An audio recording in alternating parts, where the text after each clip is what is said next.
Hey everyone, this tiny low-budget house flip is finally completed. We're going to tour the home and compare the before and after today. Make sure you stay until the end of the video to catch all the numbers and also to see how much profit was made. Let's start out front. The curb appeal wasn't that bad before, but the lawn turned out to be patchy, so we had to replace it. We also removed the cypresses right in front of the house to paint the exterior. We added some small flowering plants and mulch to add color. The exterior desperately needed a fresh coat of paint, and we gave it just that with the two-toned blue-gray colors to add dimension. The roof and windows turned out to be in good shape, so we could keep them to save some money, but we did have to replace the garage door. Another huge contributor to the newfound curb appeal is from this new horizontal fence that we installed.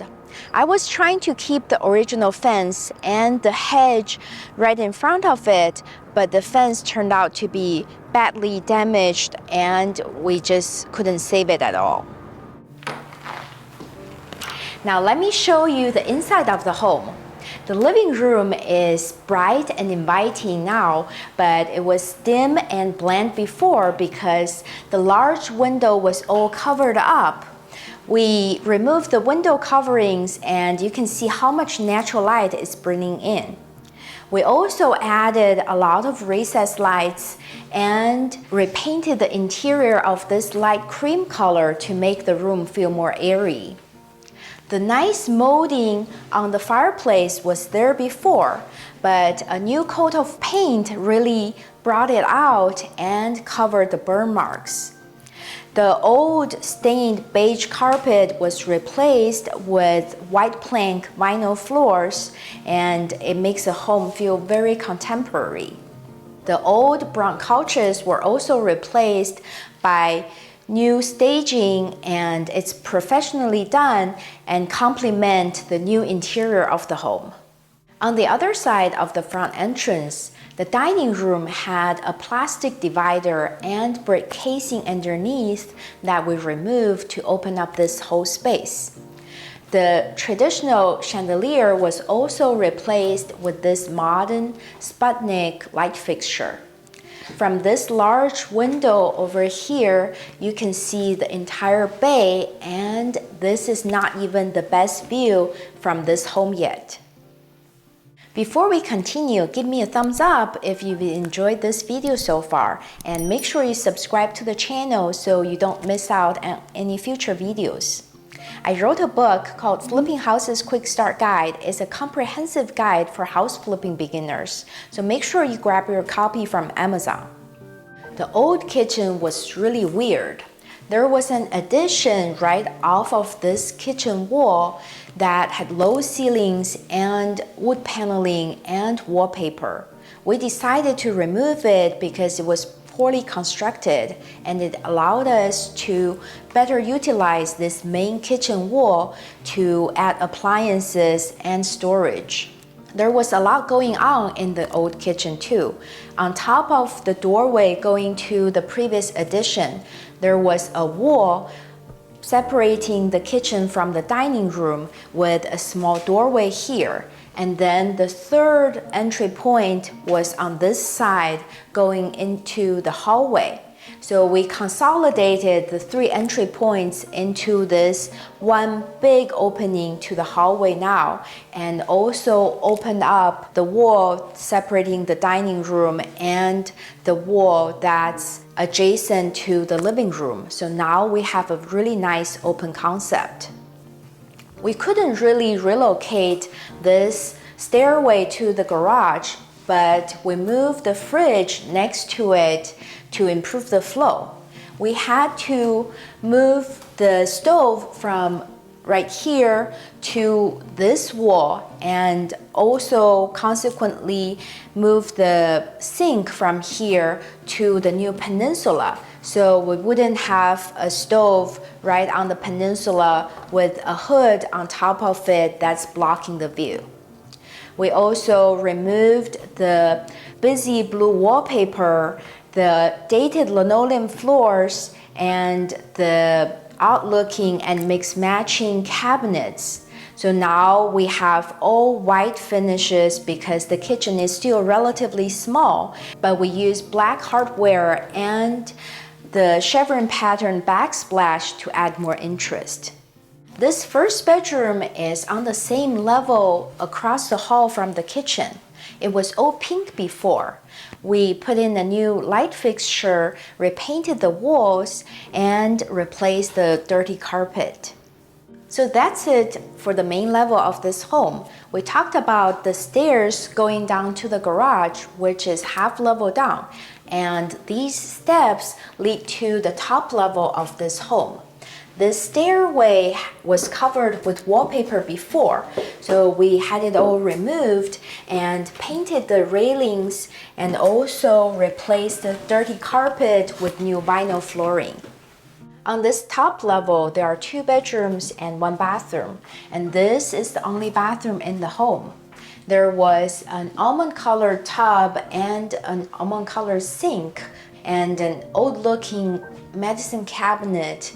We had to gut it all and replaced it with large shower tiles and floor tiles that are very light colored to make this small space feel more expansive, and the black trimmed mirror and light also add some style to this space. The first bedroom on this level had a lot of stuff laying around and a dark pink paint color on the walls. We had to do a lot of cleaning up, replace the light fixture, repaint the walls, and refinish the floors. It's staged as a very cute girls' room, and the window here actually offers you the best view from the house, which is a spectacular view of the bay. Because there's only 1 bathroom in the home, there's not actually a primary suite. So this is the biggest room. We had to clean up the mess here, replace the dated track light, repaint the walls, and replace the flooring. The staging really makes this room feel so much more spacious than before. Because this is a pie-shaped lot, the yard actually has 3 sections, and this first section is the front courtyard. We wanted to make this really private and inviting, so this new horizontal fence helped a lot. Also, we put in new sod and new flowering plants so that this space can be a nice play area for kids or pets.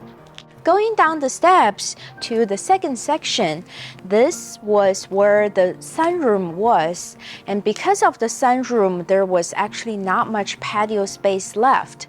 So after removing it, we actually have a quite spacious outdoor entertaining area. We decided to put in new sod in this area to make it more enjoyable. That was the easy part, but the irrigation was quite tricky. It turned out that it was all well worth the trouble because this is now a very serene outdoor space and you can enjoy the view out to the bay. This last section is the lowest and it was a big mess before. We cleaned it all up. It's mainly just concrete, but it's always nice to have additional room. Now this walkthrough of the whole house will give you a good idea of where everything is. This was supposed to be a quick and easy flip, but it turned out to be much longer due to permitting delays.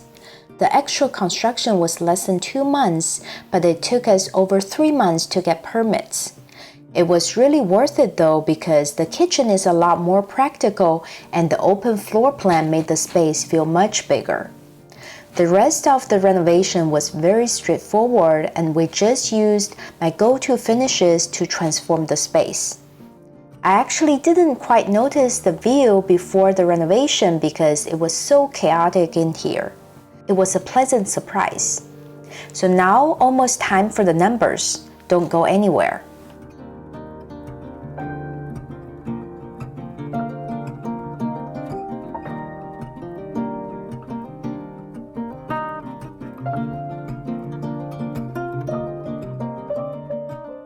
As we complete the tour, let's talk about the numbers.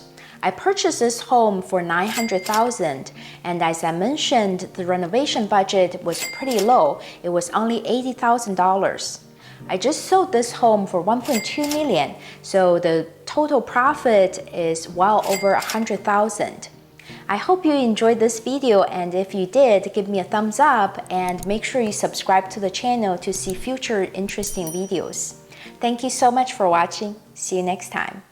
But it was dim and bland before because the traditional chandelier with this modern Sputnik light fixture. There was an almond colored tub and almond colored sink. Going down the steps, whoa, sorry.